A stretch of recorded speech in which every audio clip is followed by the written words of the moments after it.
Hello guys, welcome back to part 2 of our little tutorial on creating this little crash barrier prop. So in the last video there we left off just having the modeling done, and I just wanted to split it over into 2 parts just so that the unwrap would be in a wee separate video on its own. So here we are.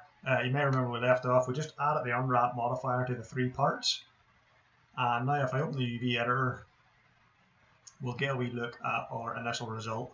So you see there's not much really to look at there. It's all just kind of piled on top of itself, not really very useful for us.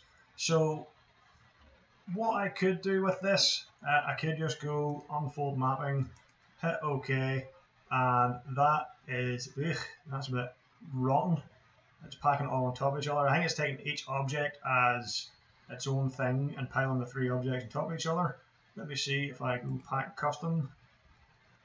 So that pack custom, it is separating them, and we've got nothing on top of each other, but it is still quite a messy unwrap. So I just want that to be a lot tidier than it is. It's not really very nice. So we're going to spend a few minutes in this video just going to show you some techniques for unwrapping. Similar techniques I've used in other videos, but the key here is to see and repeat these techniques until you have them second nature. So if you've watched the other videos, this will be a wee refresher for you. If you haven't watched them, I'm going to show you as if you're a beginner again. So what we want to do, this is our texture space. So we're going to have a square texture, and we're going to paint all our colors on it, or bits of dirt and stuff like that, and that is going to line up to where these polygons are on my texture map, on my UVW unwrap. But what we want to do is we want to make the most efficient use of that space as possible. So when these come in at angles and stuff like that, it gives us all these wee empty bits of space in here that aren't really being used. Or if we have a wee single polygon down here that's taking up space, it means all these little sections here and these little sections here aren't getting used efficiently and effectively. So what's actually happening is that 3D object is being cut up. Imagine you get a cereal box and you're hacking at it with a pair of scissors, and every corner and every edge we're cutting it so that we can lay it out flat. And when we look at our actual model, you'll see it's got all these green lines on it, and that is where those cuts have been made. Now 3ds Max doesn't always make the most efficient cuts when we do it automatically, so we're going to go in and make our own cuts. So this, what we have here, we're going to get rid of that, we're going to scrap that all together, and we're going to create our own. So just leaving this open here at the side, we're going to be working back and forth between our 3D view and this view. The first thing we're going to do is just click this little button here that goes quick planar map, and it's not really going to do anything for us, but it's going to line up this little rectangular grid, and you'll see the effect it had already. It's just to try and lay out all of these polys in line with this grid. Now that might look nice right there, but don't forget that's kind of the front side and the back side of this little bit, the front side and the back side of this, front and back. So it's not really very useful to us. We still have to go and unwrap it, but you'll notice that all of those green seams have disappeared. So now what we want to do is take each of these in turn and flatten it out nicely. So here's what we're going to do. I'm going to select all of these pieces for this box in the middle. I'm going to unwrap it first because it's just a simple box. And what quickest way for me to select all of these is just down here on the bottom of this screen. We've got vertex, edge, and polygon, but the fourth wee option here is element. An element will take an entire mesh. So because we've got 3 different objects here, if I select this one, oh, I need to select it on here actually. 5 different objects actually. What is that select? Oh yes. So although there are only 3 objects, these polygons aren't connected to these polygons, and these ones, if I can select them, it's not letting me select them. These little ones here, although they're all attached together as one object, the polygons themselves aren't all connected to each other, so we can select them as separate wee islands. So that's actually handy. That makes it a little bit easier for us actually. But I'm going to select this one here. And you'll notice that when I just click on one polygon, it's selecting the whole object just by having this little element toggle on. If I take that off, you'll see we're only selecting individual polygons now. But if we're selecting the whole thing, It's oftentimes much faster to do that. So okay, let's select these ones. And what I'm going to do is I'm going to start adding in some cuts here. And there isn't necessarily a cut button, but what we have is this break button. So that's the one we want to use. So I'm going to select my edge mode, and I'm going to double click this to select this little ring, and I'm going to break it, and that'll turn that green. I'm going to go down to the bottom here, select U, break U. Now cylinders are weird shapes, and what we're going to do is we'll just select each of these rings, and we'll break them, and break that. Now the underside, because this is a flat plane here, we don't need to break these. When we flatten this out, it will just be one big circle. And we'll go up to the top here, and I can do the same thing here. Break. What I might want to do, there's a wee top surface here, but I can't see it through this one. So what I'm going to do is I'm going to right click and go hide unselected. Which won't work because we actually do have all of these selected. Okay, see top level. Oh yes, that's part of that object. That's okay. We can come back to it later. When we move the rest, we can find this wee piece. Or actually, no, I want to do it now. So I'll hit F3 just to go into X-ray mode, and then I will just have to look and see that wee top surface there. Can kind of hardly select.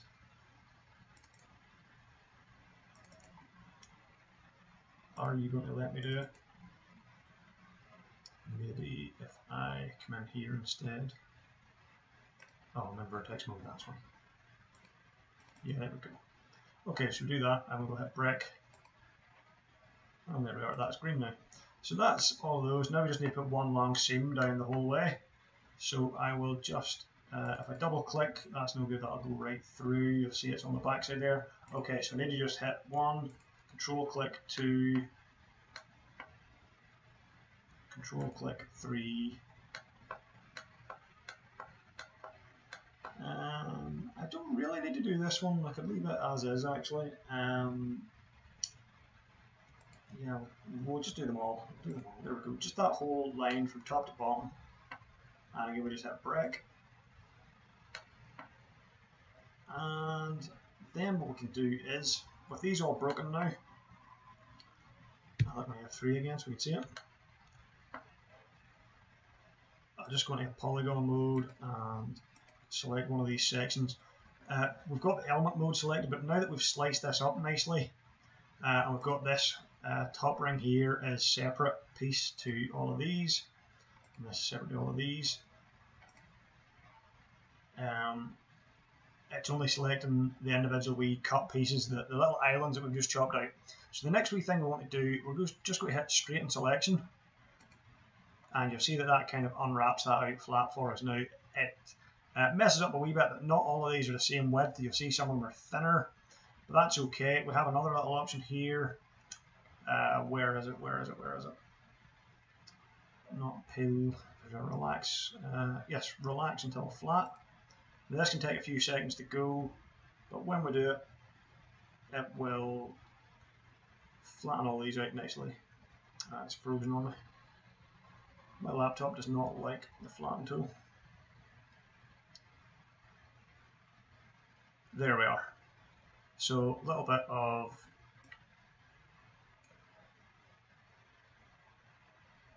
glitches there, but you can see those are all nice and evenly spaced now. The only thing is it can still mess them up a wee bit, so I'm going to hit straighten selection again and relax again. Sometimes you want to hit each of these 1, 2, 1, 2 a couple of times just to get them right, because what can happen is it can actually squish these down a wee bit. They're not quite right proportionally, but that's okay there. I'm going to move you over here. Let me see, select this top ring,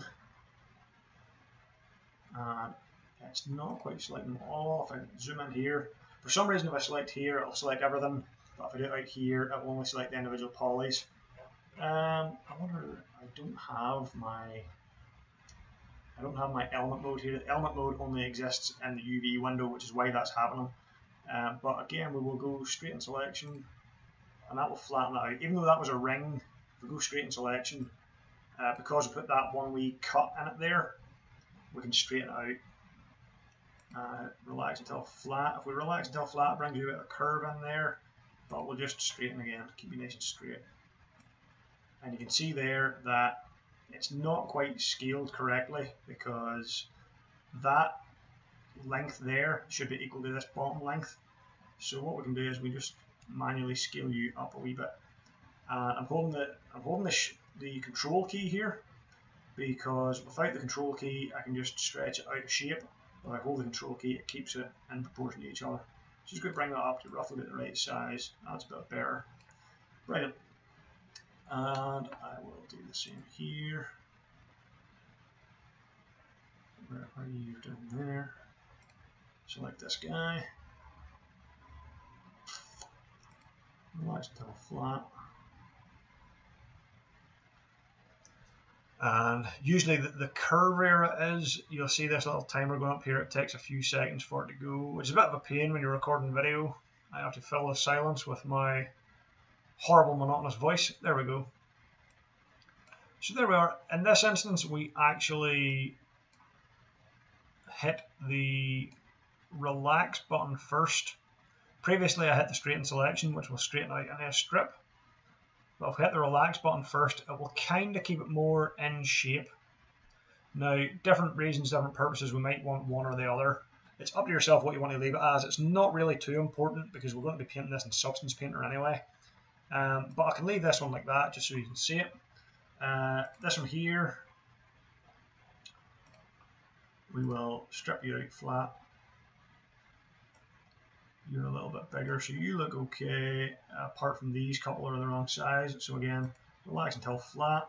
Oh, that one came nice and quick, that was good. And then the bottom here, we'll select you. We can see that there. Relax until flat, gives us a nice perfect circle. Might not be scaled correctly, it's a wee bit squished there, so we will just hit that, and there we go. And do a bit of other pieces. Yes, we do with this wee small piece here. Same thing, straighten selection, relax until flat.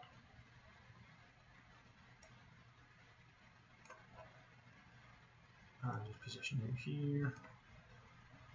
And it's hard to see, but we've got that wee top surface in there. Oops. We'll just move you out of the way. There we go.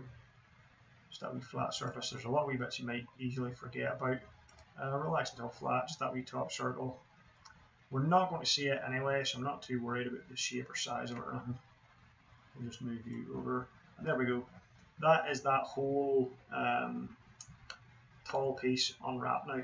And really we just want to do the same to these other pieces using those exact same techniques. And in fact, when we go over to this other side, we are going to repeat the exact same thing. And it's going to look identical. So I won't show me doing the video of the whole thing. I'll maybe just do this piece, and this piece, and then we can, I'll pause the video and we'll do the rest. So I'm just going to fly through this really quickly. I'm going to use the same techniques, and I'm not even going to talk through them. This one, relax until flat. Let me see, straighten selection. If we relax until flat, that's messed that up entirely because we've got no wee cuts in it. So I'm going to add a couple of cuts. Go to my edge mode, turn off my entire element. And what I'll do is I'll select you all around this edge. F3 so we can see them all around that edge. In fact, I think I should just be able to double click this. It's not liking that. It's not liking the double click because it's not a perfect flat shape. But that's okay there. I'm going to break you and then just take one of these wee edges. Break you. And now if we're going to element mode, and select front and back. I'm not even going to do the relax or anything on this because it's such a small wee piece. I will do my flat here and relax just so we can see that. For this little piece at the top here, What do I do? Go to my edge mode again. I'll select this ring, brick. I'll select this ring and brick it. And this ring at the back and brick. So we kept this backside a lot simpler. We don't need to do as many bricks. What I could do is I could take this ring and this ring and I've got this wee inner ring and break those off separately as well, but I think I'm going to actually leave those as they are and just use the relax to hopefully get those working for me. So I'm just going to put a little ring. Actually, I'm not going to cut these here. I'm going to cut them at the bottom so that the seam is less obvious. You're always going to have a little bit of a seam where you cut.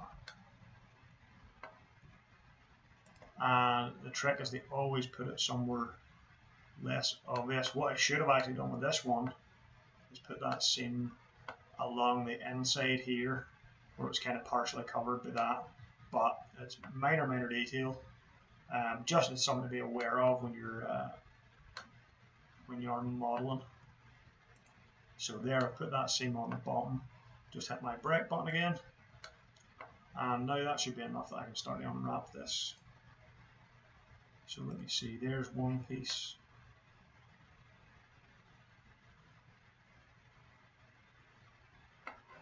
And if I move you over, and if I just hit the relax key, we'll see that little edge there. It's a little bit distorted, but because this is going to be my kind of my amber light, I don't want a wee separate thin strip along the outside and then this being a separate piece. It's so small it'll not really matter, it's just a wee tiny bit distorted. Let's see, select this top edge, now we'll select this. There's the back edge. Because it's quite a nice our initial planar map, got that circle okay. I'll maybe just have a wee quick relax on it. Whoa, no, why did you do that? Nah, we'll not bother. We'll just leave that as is. That's close enough, is good enough. The wee relax till flat did not like that for some reason, so I'm not going to argue with it. I'm just going to choose to ignore it. So let me see if I can take some of these edges. What I'll do is relax, straighten out. And you'll see that this one has a band now of 3 polygons, 1, 2, 3, and that basically just equates to 1, 2, 3. Again, I'm not going to give these their own individual wee rings because they're such a small thing. They're not going to be really detailed on the texture anyway. So there we are, there's that top surface. Same thing, just relax until flat.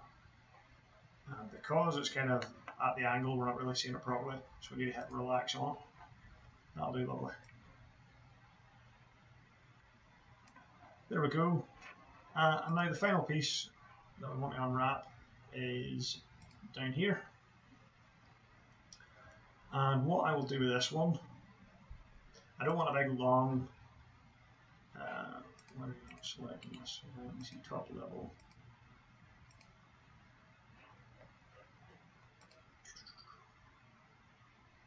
How are we for time? 18 minutes, okay, we'll hopefully be done very shortly. Okay, so this guy, how I'm going to break this one down, go to deselect element mode. I'm going to have the backside all as one piece. Why do I not select that? So select you. Just go around to the backside, there we go. So select these 4 edges.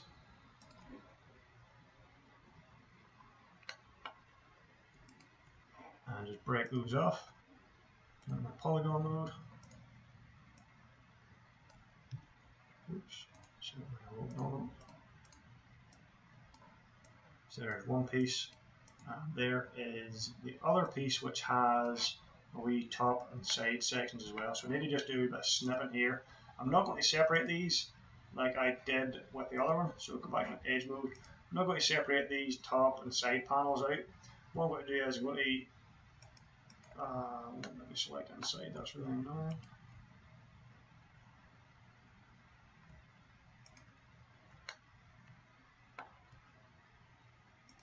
There we go. I'm just going to break these, and now when I go into that element mode, and I don't think I like straight selection with that, relax till flat. There we go. You'll see it kind of breaks out these polygons and leaves them on top. And it might just be easier to have that as one piece rather than 4 separate wee polygons. It'll be easier just to move everything around. Okay, so let me see. I've got most stuff unwrapped now, except for that other leg. Let me open my UV editor.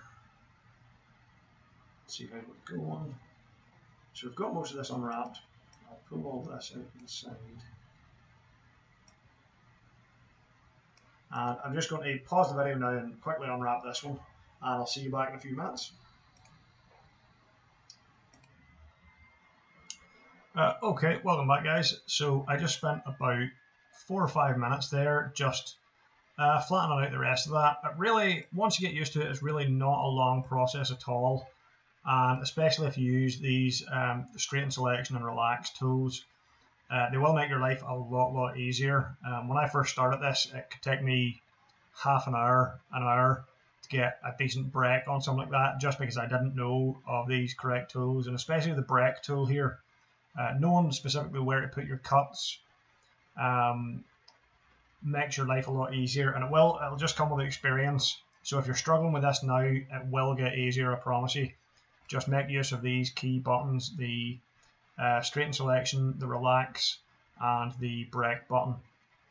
And also know to switch between your edge mode, your polygon mode, and when to be in element mode and stuff like that. There's lots of stuff with 3D. It's kind of awkward to get your head around at first, but if you give it a few minutes or give it a little bit of practice, you will be able to break it down that you can do these things very quickly in a few minutes.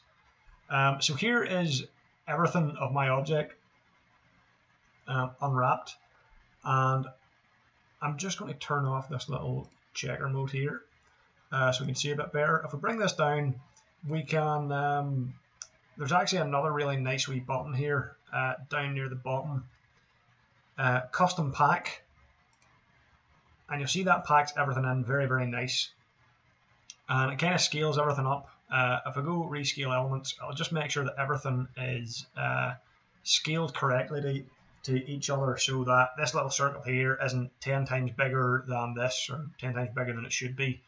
And it'll make sure that these two objects that are so this part of this column and this part of this column, they are both the same size as they should be. Now it's not quite perfect, you can see they're not quite lined up 100% aligned there. We can move these about still if we want, not that we really need to, but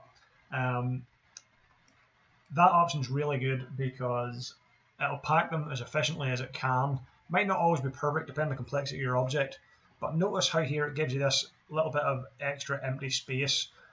This can be quite useful because if we have another very simple prop, like a wee crate or a wee fizzy drinks can or something like that, or a little crisp packet, and just a wee small prop, we can unwrap it to just use the top right hand corner of texture space, and that would then allow us to have two objects sharing the same texture image files, just by making sure that this object only takes up the bottom left and your other object only takes up the top right. Or we can play about with these and move these couple of pieces up here, use that space more efficiently, etc., and free up a bit more of this. Whatever it is, if you can have 2 or 3 game objects, 2 or 3 meshes using one texture image file, that's a bit more efficient because it means that when you're in game, instead of loading up 2 separate image files, you're only loading up 1 image file. You know what I mean? And since you have to load the whole image file anyway, you can't load just the part you need. You have to load the whole image file. Use it as efficiently as you can, really. So try and pack your textures. Don't leave a lot of empty space. So don't have just random objects up over here out of the way. If you can make them more efficient, do so and get everything packed tight. There is one other thing that you can do. I don't always recommend it, but notice how this piece and this piece are effectively the same. So if we wanted to, we could put this right on top of this one And when we go into Substance Painter, if we just paint over the top of one of these, it will apply that to both of them. It'll do the same thing to both. Likewise, we've got all of these little pieces here. We could drag these on top of each other and align them up nicely. We could even take this and roll it around and put them on top of each other like that. We do all four of them, and the more pieces that you have, we can effectively have this whole object here stacked on top of the pieces of this object. Oops. And it would save us that little bit more texture space, but it can glitch on you a wee bit, and it'll give you some repeated elements as well, so use that sparingly. I don't think we need to do that here. I'm just going to keep this a nice separate unwrap. If I just Control Z a couple of times here, there we go. I'm just going to keep them all nice and separate. You can pack stuff on top of each other, but as I say, use it very, very sparingly because it can go wrong on you. But that's that unwrapped. I think we'll wrap up this video here now. I'm just for the sake of it, I'm just moving some of these around. I don't really even need to. What we'll do, actually, just before I wrap this video up, I will save everything. So we'll hit close, and we'll just save. And I'm going to select all of these objects. I'm going to right click and go to top level actually, and then I'm going to select all my objects. I'm just going to do my good housekeeping. I'm going to come over here. Actually, I'm just going to save first of all. I'm going to come over to my third tab. Just go adjust the transforms. Go ahead, reset transform, reset scale. I shouldn't have any issues with any of this anyway, but just in case anything like the likes of this we rotate it around, those rotations can go a bit glitchy. Actually, one last wee thing I do want to do before we export this out. If I hit F4 here, you'll see that this is nice and smooth, but this is sort of faceted like a diamond. I can fix the smoothing group here. So if I just come in, go to my edit poly, what I'll do is I'll just add an extra edit poly on top. Just add an extra modifier, edit poly. And now if I go to my polygon mode and select these guys, and what's that doing? That's a bit odd. Oh, just a graphics glitch, nothing to worry about. Yeah, so I just scroll down here and add a smoothing group to that, just any one at all. That'll just smooth those out. Okay, so top level. I could do the same here. We can see that when you extrude stuff, that gives you those same wee facets, and go and fix the smoothing groups. But these are so small, they're barely visible at all in game. I'm not going to worry about them. So I'm just going to select all three of these. Go to File. I'm going to just add material to it first of all. So I'll press M for my material key. And I'll drag this on here, just assign selection. I'll call this material underscore barrier. That's okay. And now I can export it out. I always forget to add the material on first of all, but it's a good thing to do. Export selected. And where do I want to save this? Where was I? Actually, you're close enough to where I want to go. Sorry, I'm just rambling to myself here. 3D crash barrier, there we are. And I'll call you prop underscore barrier .fbx.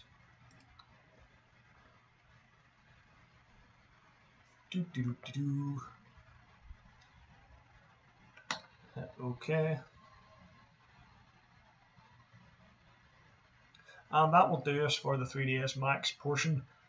When we come back to the next video, we will actually texture this guy in Substance Painter.